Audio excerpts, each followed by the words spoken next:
The lights of Los Angeles burned like 1,000 restless suns, dancing across the chrome of limousines and camera flashes that painted the night sky gold. Outside the grand stage of America's Got Talent, the crowd buzzed with excitement, fans waving banners, kids holding homemade signs, and hopeful singers nervously adjusting their microphones. Amid the glitter and noise, a quiet boy stood alone near the entrance, clutching a worn leather guitar case. His name was Lance Navarro, 14 years old, his black hair neatly combed, his eyes soft and thoughtful. He wore a plain white shirt, faded jeans and sneakers that had seen better days. To the ordinary eye, he looked like any other shy teenager taking a chance at fame. But the world didn't know who he really was. Because behind that simplicity lay a truth that few could ever imagine. Lance was the only son of one of the richest businessmen in the Philippines. His family owned resorts, airlines, and high-rise buildings that kissed the clouds. His father's name could open any door in Asia. Yet tonight Lance had walked through the AGT doors alone, without a manager, without a bodyguard, without anyone even knowing his last name. He had arrived with something money could never buy: a story. Inside the stage's waiting room, contestants laughed nervously and rehearsed under their breath. Some wore glittering costumes, others had entire teams of makeup artists and vocal coaches. But Lance sat in a quiet corner, guitar resting on his knees, his thumb tracing the outline of a small sticker on the case, a faded image of an old man smiling beside a car. It was Mang Rudy, his family's driver for over a decade. Lance's thoughts drifted to the countless early mornings when Rudy would drive him to school, humming old rock songs from a cracked radio. "You know this one, Lance?" Rudy would grin, singing along to the Eagles. On a dark desert highway. At first Lance didn't understand the song's meaning. He was just a kid, sleepy and spoiled, half listening as the car rolled through Manila traffic. But as years passed, and as his world of mansions and money grew colder, it was Rudy's voice, warm, rough, then full of life, that taught him something far richer than wealth: the beauty of feeling alive. When Rudy passed away unexpectedly the year before, from a heart attack while driving home, Lance had felt the ground crumble beneath him. For days, the boy didn't speak. At Rudy's funeral, he stood by the coffin clutching his guitar, the same one Rudy had saved up to buy him for his 12th birthday. "Play your heart, not your fame," Rudy had told him. "People will forget your name, but they'll remember how you made them feel." That night, Lance made a quiet promise. He would find a way to make the world remember Rudy. Back in the AGT green room, a producer tapped him on the shoulder. "You're next, sweetheart. You okay?" Lance nodded, but his heart pounded so loudly he could barely hear the rest. He could already hear the roar of the crowd, the laughter of the judges, the echo of his footsteps waiting to cross that stage. He looked down at his guitar. "This is for you, Rudy," he whispered. The stage manager motioned him forward. The bright lights of the AGT logo glowed above him like a golden sun, and the massive doors opened with a hiss. The audience's applause greeted him like thunder. When Lance stepped onto the stage, he squinted. Thousands of faces stared back at him, glowing under spotlights. Simon Cowell leaned forward with his usual unreadable look. Sofia Vergara and Heidi Klum smiled warmly, and Howie Mandel waved encouragingly. "Hi there," Simon said, his voice echoing through the massive hall. "What's your name?" "Hi, my name is Lance N." He hesitated. Avoiding his full last name, Simon caught it but didn't push. "All right, Lance N., how old are you?" 14. 14, Sophia exclaimed. "Wow, and where are you from?" "I'm from the Philippines," Lance replied, his accent soft but proud. The crowd cheered. Someone in the audience waved a small Philippine flag. "Ah, welcome," Simon said, smiling slightly. "What will you be singing tonight?" "Hotel California," Lance answered. A murmur ran through the crowd. Simon raised a brow. "That's a classic. Not easy for anyone, let alone someone your age. Why that song?" Lance smiled faintly, his voice trembling just a bit. "It was my driver's favorite song. He used to sing it every morning when he drove me to school.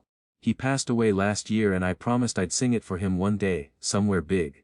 The crowd went completely silent. Simon's usual smirk softened. There was something in the boy's voice, something sincere, stripped of performance or ego. Just truth. The stage lights dimmed, a single spotlight bathing Lance in gold. The first guitar chord strummed, echoing through the auditorium like a heartbeat. For a moment, he closed his eyes. He wasn't on a stage anymore. He was back in that old Toyota van. Manila traffic crawling by, Rudy's voice humming beside him. He could smell the faint scent of engine oil and coffee. He could hear Rudy tapping the steering wheel to the rhythm, smiling that wide, fatherly smile. And when Lance opened his eyes again, there was no fear left, only love. He lifted his head toward the microphone, took a deep breath, and began to sing. His voice, deep, haunting, and full of soul, cut through the air. The first notes carried warmth and nostalgia, the kind that wrapped around the heart like a familiar hug. Every lyric was a memory, every breath a prayer. The audience, once restless, now leaned forward as one. The camera zoomed in on Simon's face, his eyes slightly glistened. By the second verse the hall had changed. It wasn't a competition stage anymore, it was a story unfolding, a story about a boy who found his heart through someone who never asked for anything in return. As the final chords echoed, Lance lowered his head, whispering almost to himself, "That was for you, Mang Rudy." Silence hung in the air for half a second, then the entire crowd rose to their feet, clapping, cheering, shouting his name. Backstage a producer wiped her eyes. Simon Cowell leaned back, exhaling deeply. And on that stage, under the shower of light, the richest boy in the Philippines stood, not as an heir, but as a son who had learned the true meaning of wealth. The moment the first chord of Hotel California echoed through the vast AGT stage, the world seemed to stop breathing. The guitar's melody flowed like a gentle river, soft at first, but each note carried a story. One that stretched from the narrow streets of Manila to this grand American stage. Lance stood under the spotlight, his small hands steady on the guitar strings. The microphone gleamed before him like a lighthouse in a storm. His heart pounded, not from fear anymore, but from memory. He closed his eyes, and then, he sang, "On a dark desert highway, cool wind in my hair." The words floated into the silence, slow, deliberate, dripping with emotion. His voice was smooth but carried an ache, a truth too heavy for a boy his age. Every syllable trembled like it had been born from pain, but shaped by love. The audience, who only minutes earlier had laughed and clapped and shifted in their seats, now sat frozen. Even the air felt heavier, thick with the kind of magic that only happens once in a lifetime. As he sang, the huge LD screen behind him began to glow faintly, soft desert hues blending into the image of a long road under twilight skies. It wasn't planned yet somehow, it matched the way Lance's song painted pictures in people's hearts. His fingers plucked the strings gently, perfectly in tune, though his tears threatened to blur the chords. He saw Rudy Figueroa, his mentor, his best friend. He saw the old Toyota van gliding through early morning fog, Rudy's weathered hands tapping the steering wheel, his smile in the rearview mirror. "Someday," Rudy had once said, "you'll sing on a stage so big even I can hear it from heaven." Now he was doing exactly that. In the front row, Simon Cowell leaned forward, elbows on the table, his usual critical expression gone. There was something raw in his eyes, something vulnerable. Next to him, Sofia Vergara pressed her hand to her chest. Heidi Klum whispered something to Howie Mandel, who nodded slowly, eyes locked on the stage. No one dared to move, no one even clapped between verses. Lance's voice deepened as he reached the chorus, "Welcome to the Hotel California." The familiar line rippled through the hall. But it didn't sound like a cover anymore. It sounded like a prayer. The boy wasn't just singing a song, he was living it, reshaping it with every word. The echo of each note seemed to linger in the rafters, in the hearts of everyone who heard it. A camera zoomed close, catching the tears gathering at the corner of Lance's eyes. He wasn't performing for judges or fame. He was singing for a man who once sang for him in traffic jams, for a soul who had no stage, no audience, just a love pure enough to shape a child forever. Somewhere in the middle of the second verse, Lance's voice cracked, just slightly, but instead of faltering, it made the song even more beautiful. That imperfection became the most perfect moment of all. He whispered the line, "Some dance to remember, some dance to forget." And for an instant, the entire hall was silent enough to hear the hum of the stage lights. Behind the curtain, AGT host Terry Crews stood watching, eyes glassy. He mouthed a quiet, "Wow," his chest rising and falling heavily. He had seen hundreds of acts, fire breathers, dancers, illusionists, but this boy was different, because he wasn't there to win, he was there to heal. As the song built toward its final verse, the LD screen behind him began to shimmer with soft, ethereal light, like the fading glow of sunset. It wasn't part of the show's design, but somehow it felt right. The sound engineers, lost in the moment, added a faint echo that made his voice sound almost heavenly. The crowd had forgotten where they were. It didn't feel like a talent show anymore. It felt like a prayer meeting, a collective moment of release. People were wiping their eyes, clutching their chests, swaying softly with the rhythm. When Lance reached the final lines, "You can check out any time you like, but you can never leave," he strummed the last chord with trembling fingers. The sound faded, then dissolved into pure silence. He stood there, head bowed, breathing deeply. He didn't bow, he didn't smile, he just whispered, barely audible but caught by the microphone, "That was for you, Mang Rudy." The audience erupted. It started with one person standing, then another, and another. Within seconds the entire auditorium was on its feet. The applause crashed like thunder, the cheers swelling into a roar that shook the walls. People were shouting his name, "Lance! Lance!" But he didn't hear them. He could only hear the echo of Rudy's ladder in his mind. Simon Cowell rose to his feet slowly, almost in disbelief. He looked down at the desk for a moment, pressing his lips together, eyes red. It was rare, almost unheard of, for Simon to be moved like that. But tonight wasn't ordinary. Sofia Vergara wiped her tears openly. That was something else," she said, her voice trembling. "That didn't sound like a song, it sounded like love." Heidi Klum nodded, smiling through her tears. "You sang from your soul, and we felt every word." Howie Mandel turned to the audience. You could hear a pin drop while he sang. That's not just talent, that's truth. Lance looked up, blinking through the lights, unsure what to do. He wasn't used to standing ovations. He wasn't used to being seen. All his life people had seen his family's money, not his music. But now for the first time, they saw him, just a boy who missed someone deeply and had the courage to turn that grief into beauty. Simon leaned toward the microphone. His voice was softer than anyone had ever heard it. Lance, you didn't just sing Hotel California. You redefined it. I've listened to that song 1,000 times, but tonight I heard it for the first time. Lance smiled faintly. Thank you, sir, he said, bowing his head. Tell me something, Simon continued. Who taught you to sing like that? Lance hesitated. He wasn't a teacher, he was my driver, my best friend. He taught me everything, not just singing, but what it means to care. He used to say, if your heart isn't in it, your voice doesn't matter. A hush fell again. Even Simon looked away, visibly emotional. Then Terry Crews stepped onto the stage, his voice thick with emotion. Lance, buddy, you made the world stop for a moment. That's a gift. Don't ever lose it. Lance smiled shyly, hugging his guitar close. Thank you. I just wanted him to hear me wherever he is. The judges nodded, speechless. And somewhere among the gold lights, confetti cannons, and roaring applause, the audience didn't see a rich boy anymore. They saw something far greater. A child who had learned that the purest music comes from the heart of love, not luxury. The camera panned up as the crowd continued to cheer, the sound swelling into something transcendent. And though no one could see it, Lance whispered softly under the noise, looking up at the ceiling lights as if they were stars. I hope you liked it, Rudy. I hope I made you proud. The applause was still echoing through the studio long after the last note faded. People were crying, strangers holding each other, even crew members backstage wiping their eyes. But in the middle of the noise, Lance Navarro stood quietly, clutching his guitar as if it were a lifeline. He looked down at his shoes, overwhelmed by the sound of thousands of hands clapping for him. For a moment, he didn't move. It felt wrong almost. He hadn't come to be praised, he had come to say goodbye. When the audience finally settled, Simon leaned closer to the microphone. Lance, he said softly, I think everyone here feels it. You have a story to tell. And I want to know what's behind that voice. What made you sing like that? Lance took a shaky breath.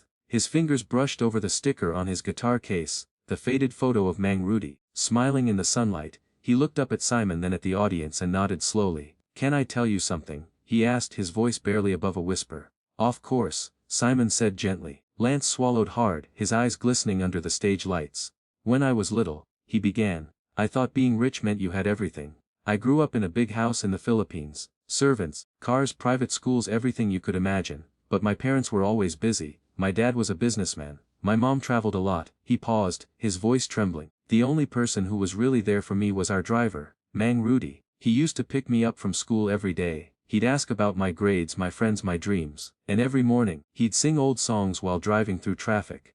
A few audience members nodded, smiling through their tears. One day he sang this song, Hotel California. I didn't understand it at the time, but I remember thinking he sounded happy, like the song was his escape.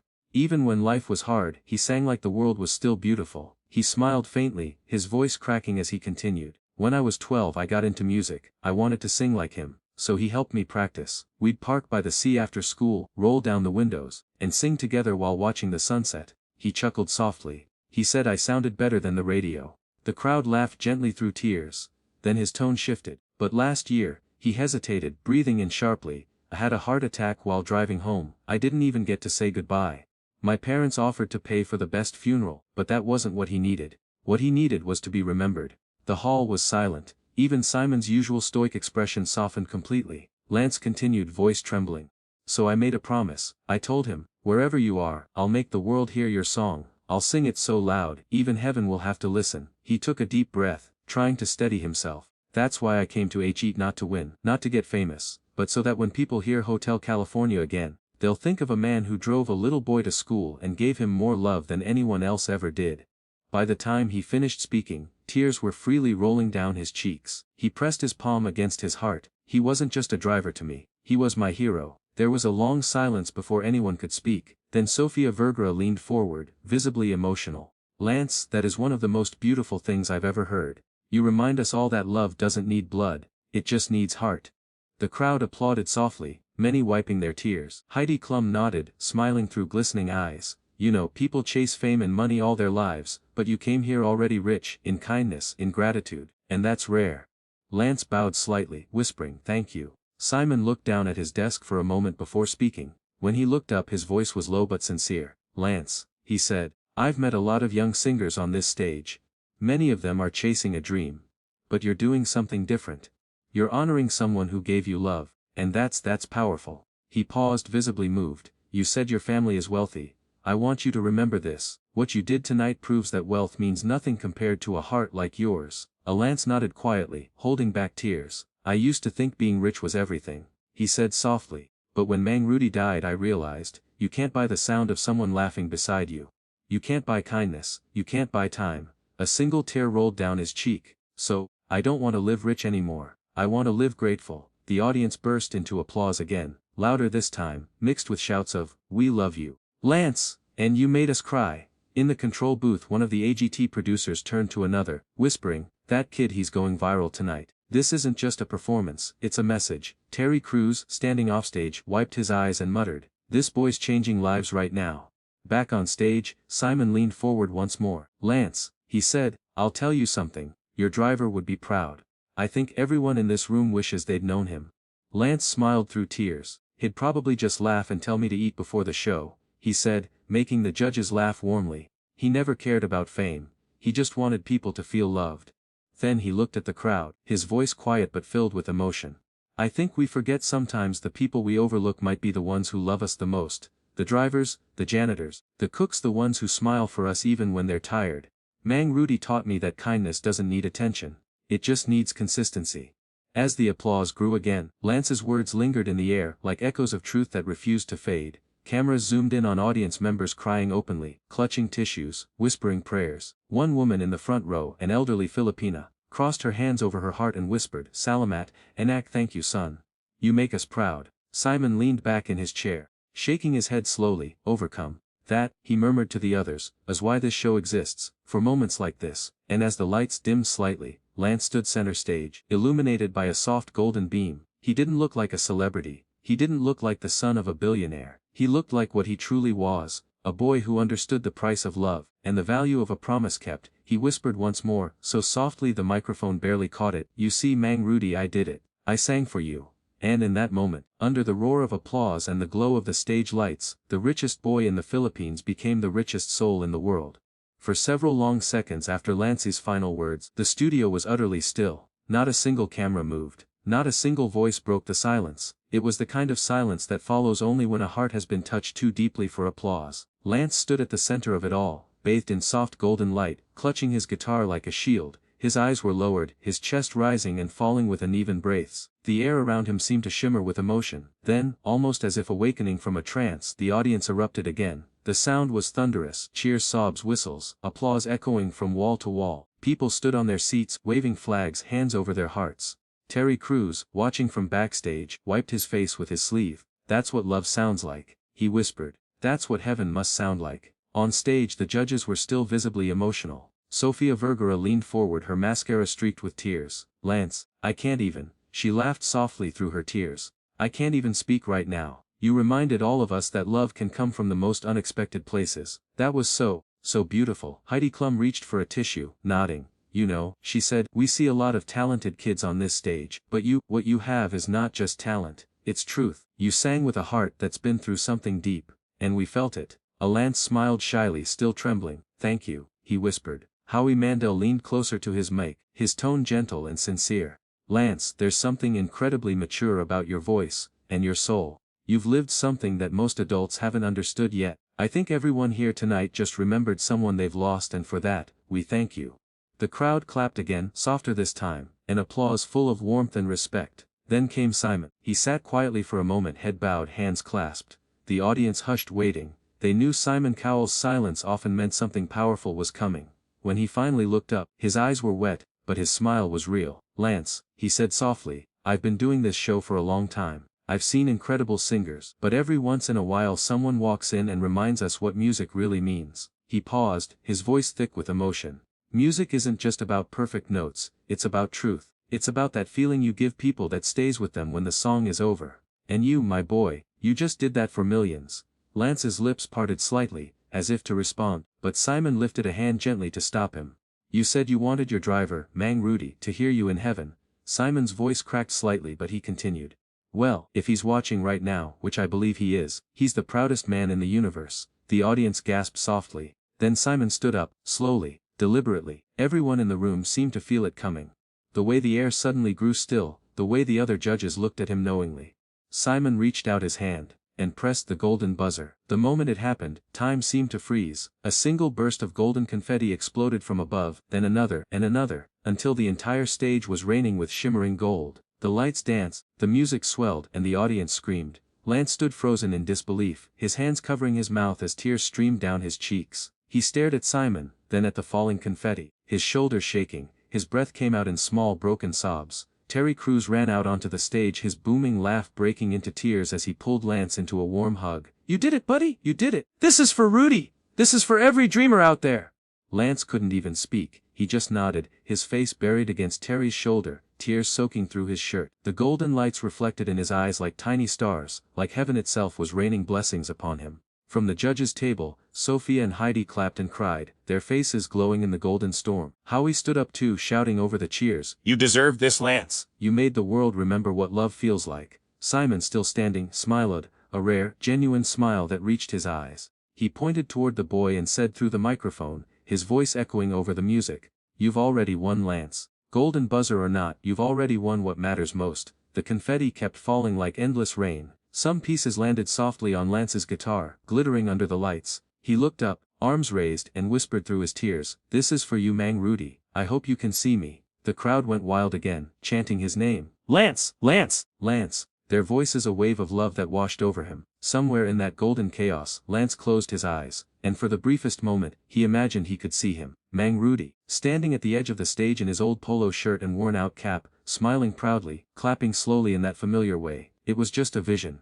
but it felt real, and Lance smiled through his tears. "I did it, Tito Rudy," he whispered. As the song played again over the speakers, the AGT logo glowing behind him, Terry Crews lifted Lance's arm high like a champion. "Ladies and gentlemen," he shouted joyfully, "your golden buzzer star, Lance Navarro." The audience cheered wildly. Phones were raised, capturing the moment that would soon circle the globe. But Lance wasn't thinking about fame.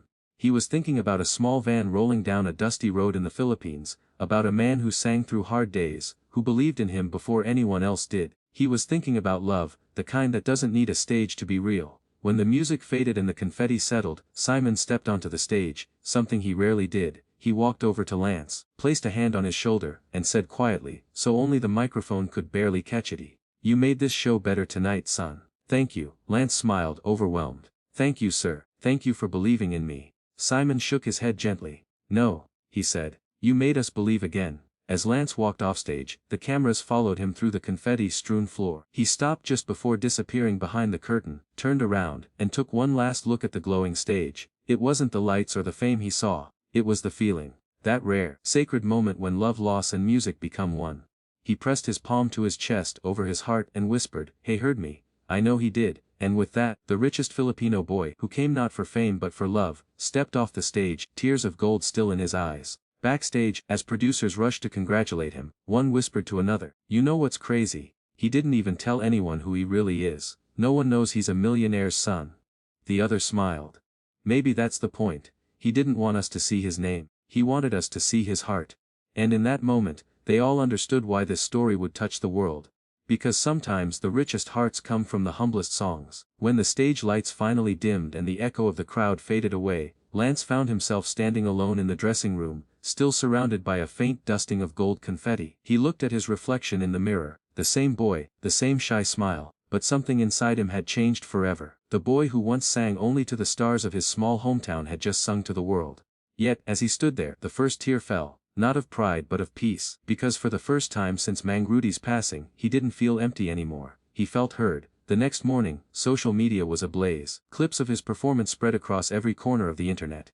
Lance Navarro trended #1 worldwide. People shared his story with captions like "This song healed me" and "A boy who sang for love not fame." Even music legends Brian May, Don Felder, and other icons posted reactions. "Young man," one tweet read, "you reminded us why we wrote songs in the first place." In Manila, TV screens played the performance over and over. Crowds gathered in sari-sari stores, children huddled around old televisions, some even crying as they watched the boy with the guitar and the heart of gold.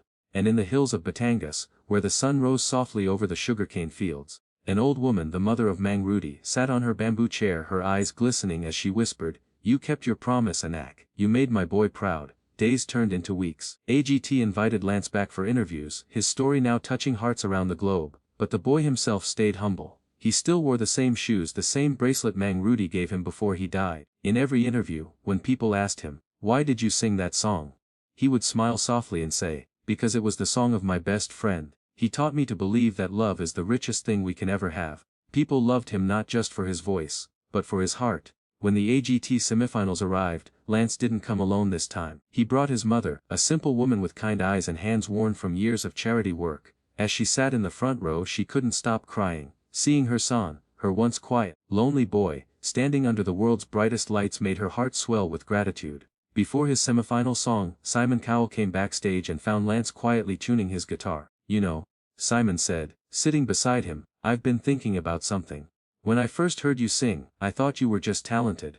But I was wrong. You're something bigger. You're a reminder." Lance looked at him curiously. "A reminder of what, sir?" Simon smiled. "That there are still people who sing because they care, not because they want fame, and the world needs more of that." Lance grinned shyly. "Thank you, sir. I'll always sing for love." That night, he sang again, not Hotel California, but an original song he wrote for Mang Rudy titled, "Drove Me Home." The lyrics painted their memories, their late-night drives, their laughter, their quiet talks about dreams and destiny. And when he finished, the entire hall stood again, not just because of the music, but because of the purity of what they'd felt. Tears rolled down faces, some didn't even know why they were crying, only that something inside them had been healed.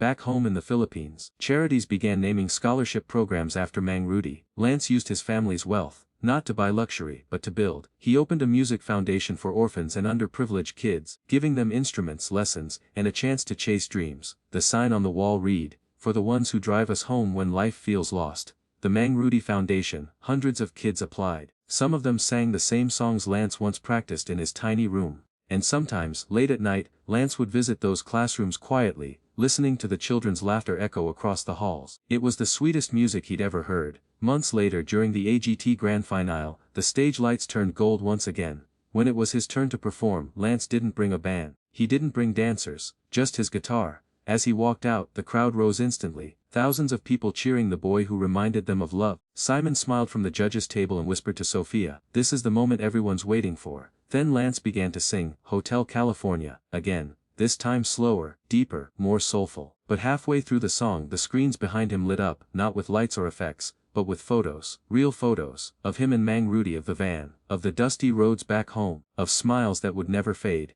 The audience gasped, and by the final chorus, even the toughest hearts broke. When the lights dimmed, there wasn't a dry eye left in the theater. The results came moments later. Lance Navarro, the boy who sang for love, was crowned the winner of America's Got Talent. Terry Crews handed him the trophy, his voice breaking with pride. "You didn't just win this competition," he said.